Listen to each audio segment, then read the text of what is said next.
Culture, society, خاندان انسان کو جہنم کا ایندھن بنا دیتا ہے.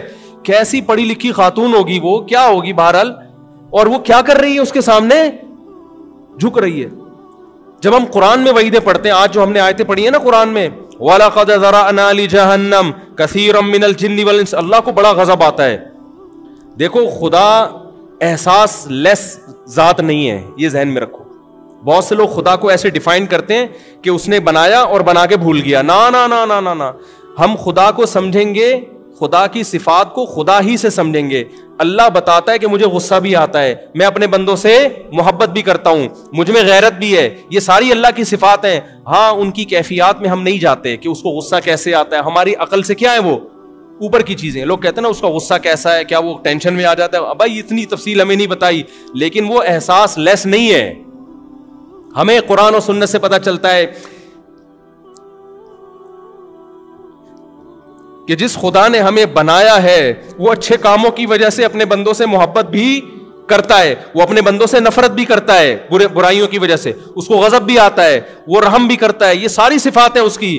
تو اللہ کو سب سے زیادہ غضب پتہ ہے کس وقت آتا ہے؟ جب کوئی زنا کرتا ہے، نا نا نا نا، اس پہ بھی آتا ہے بہت زیادہ. جب کوئی چوری کرتا ہے، نا نا نا نا، اس پہ بھی بہت آتا ہے، لیکن سب سے زیادہ نہیں آتا. جب کوئی ماں باپ کا دل دکھاتا ہے اس پہ بھی بہت غضب آتا ہے، سب سے زیادہ نہیں آتا. جب کوئی نماز چھوڑتا ہے یقیناً بہت غصہ آتا ہے، سب سے زیادہ نہیں آتا. جب کوئی قتل کرتا ہے بہت غصہ آتا ہے، سب سے زیادہ اس پہ غصہ نہیں آتا. جب کوئی چوری کرتا ہے اس پہ بھی بہت غصہ آتا ہے، سب سے زیادہ غصہ نہیں. سب سے زیادہ غضب اللہ کو اس وقت آتا ہے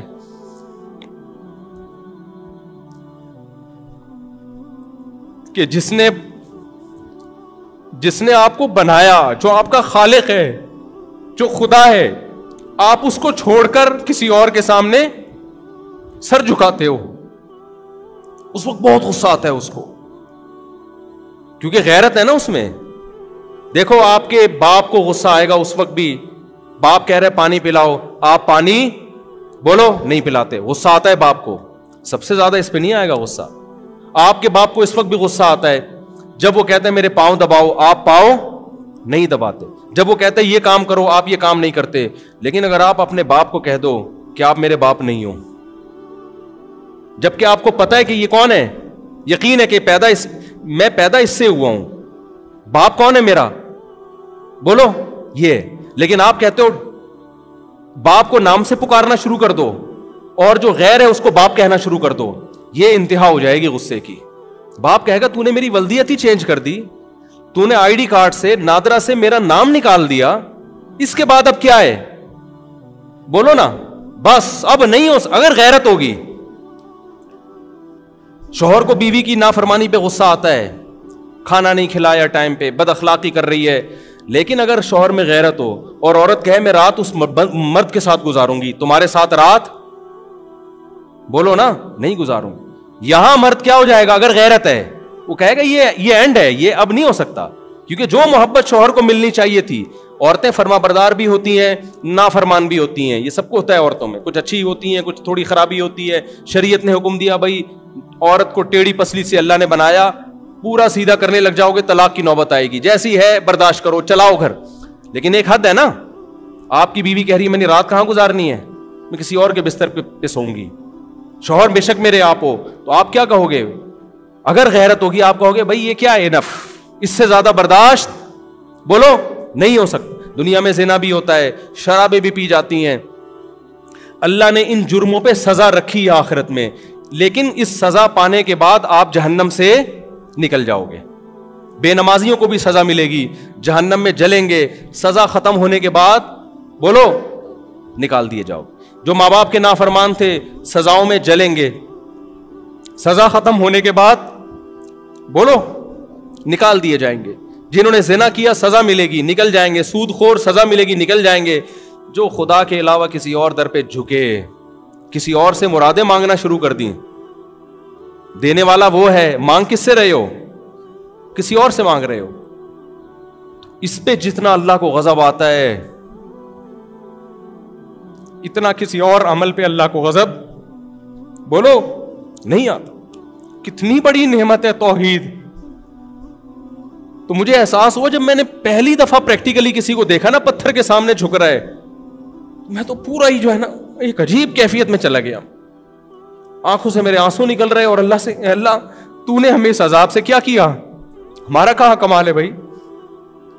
اور ایک بات بھی پتا چلی کہ کلچر کلچر کلچر تباہ کر دیتا ہے انسان کو, ایسا کام کرواتا ہے آپ کا کلچر, آپ کا خاندان, کیا آپ کو جہنم کا ایندھن بنا. ہندو پتھر کی عبادت کیوں کر رہا ہے؟ کیا کوئی سائنسدانوں نے کہا ہے؟ کیا کوئی سائنسی تحقیق ہے؟ کیا کوئی لاجک ہے؟ کیوں؟ میرے ابا کیا کرتے تھے, میرا باپ جھکتا تھا ان پتھروں کے سامنے, میری ماں جھکتی تھی, میرے دادا جھکتے تھے, ہماری پرمپرا ہے, ہمارا کلچر ہے.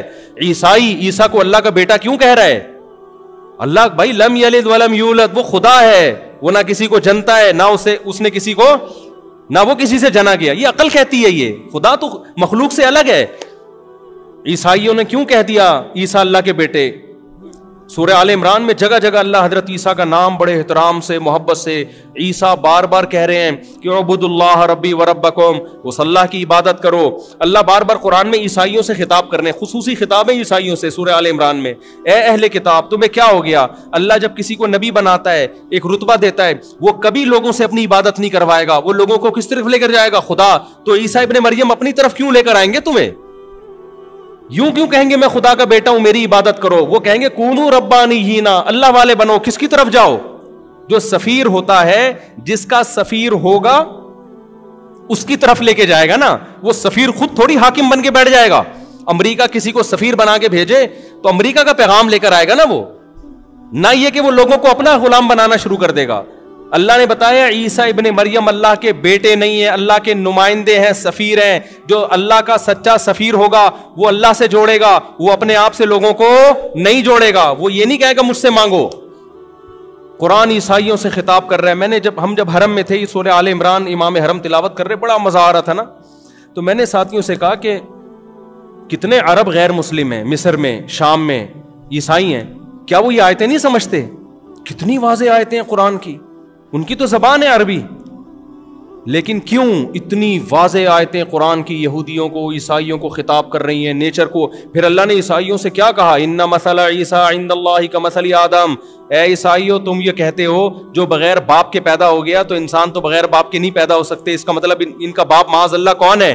خدا ہے. تو تمہیں کیا ہو گیا اگر یہ بات کرنی ہے؟ ان مثل عیسیٰ عند اللہ کمثل آدم, دیکھو عیسیٰ کی مثال ایسے جیسے آدم. آدم تو باپ اور ماں کے بغیر پیدا ہو گئے, وہ جب اللہ کے بیٹے نہیں ہیں, عیسیٰ کی تو پھر بھی ماں ہے. تو اللہ نے اپنی طاقت سے بغیر باپ کے پیدا کر دیا, تو کر سکتا ہے جیسے ماں اور باپ دونوں کے بغیر آدم کو پیدا کر لیا. جیسے آدم خدا کے بیٹے نہیں ہے, معبود نہیں ہے, عیسیٰ بھی خدا کے بیٹے اور معبود نہیں, اللہ کے برگزیدہ پیغمبر ہے.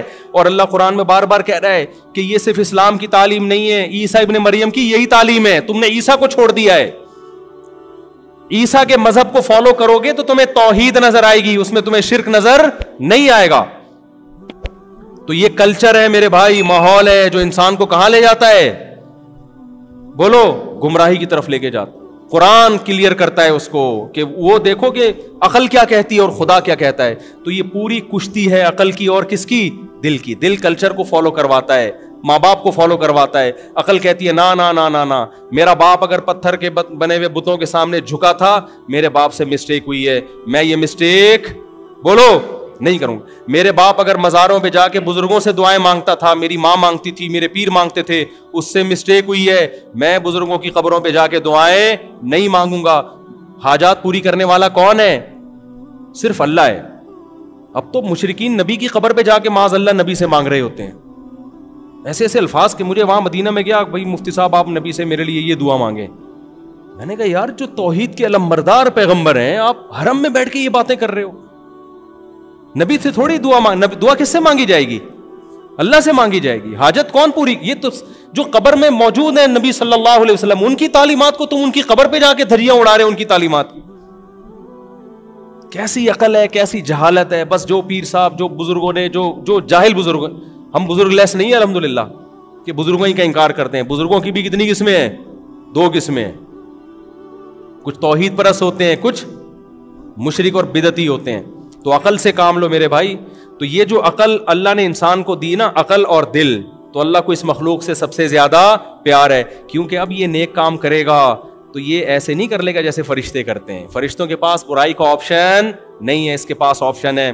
ہندوؤں میں کتنی لڑکیاں ایسی ہیں 17-18 سال کی جو اسلام قبول کر چکی ہیں, وہ ڈر ہے ان کو کہ ہمیں ماں باپ قتل کر دیں گے, لیکن وہ بتاتی ہیں کہ ہم نے اسلام قبول کر لیا ہے, ہم اس مذہب کو نہیں فالو کر سکتے جو ہمیں شرک کی طرف لے کے جاتا ہے. چھوٹی چھوٹی بچیاں یار, لیکن اللہ نے ان کو کیا دی ہے؟ عقل دی ہے. کہتے ہیں ہم اگر بتا دیں گے مار دیں گے جان سے ہم. پھر وہ میرا کلپ سنا ہوا ہوتا ہے انہوں نے کہ اپنے اسلام کو چھپایا جا سکتا ہے, ایسی مجبوری میں شو نہیں کیا جا سکتا. تو میں ان سے عبرت میں حاصل کرتا ہوں عبرت. ایک تو لڑکی میں کانفیڈنس کم ہوتا ہے, پھر عمر دیکھو. تو میں اپنے بارے میں ڈرتا ہوں کہ انہوں نے ماحول سے اتنی مخالفت کی, کلچر کے اثر کو قبول نہیں کیا. ہم تو پیدا ہی مسلمانوں میں ہوئے ہیں بھائی, ہمیں تو ماں باپ سے موٹیویشن ملی, ہمیں تو ماں باپ نے نماز سکھائی. ہم سے تو ان سے زیادہ بڑا سوال ہوگا اگر ہم نماز چھوڑیں گے, اگر ہم توحید کا راستہ چھوڑیں گے, اگر ہم اللہ کی اطاعت فرمانبرداری چھوڑیں گے, ہمیں دگنا عذاب ہو سکتا ہے. کیونکہ کلچر ہمیں سپورٹ کر رہا ہے اور ان کا کلچر ان کے اگینسٹ چل رہا ہے. پھر بھی وہ کلچر کی مخالفت کریں اور ہمیں کلچر اچھائی پہ سپورٹ کر رہا ہو, پھر بھی ہم کلچر کے مخالف چلیں اور برائی پہ جائیں, تو ہماری سزا ان کی نسبت دگنی ہوگی. تو اللہ تعالیٰ سے دعا ہے کہ اللہ اس رمضان کی برکتیں ہمیں دے, عقیدہ توحید پر اللہ ہمیں مضبوطی سے قائم رکھے, اور اللہ ہم سے وہ تمام برائیاں چھڑوا دے جن برائیوں کا اللہ نے اپنی اس کتاب میں تذکرہ کیا ہے.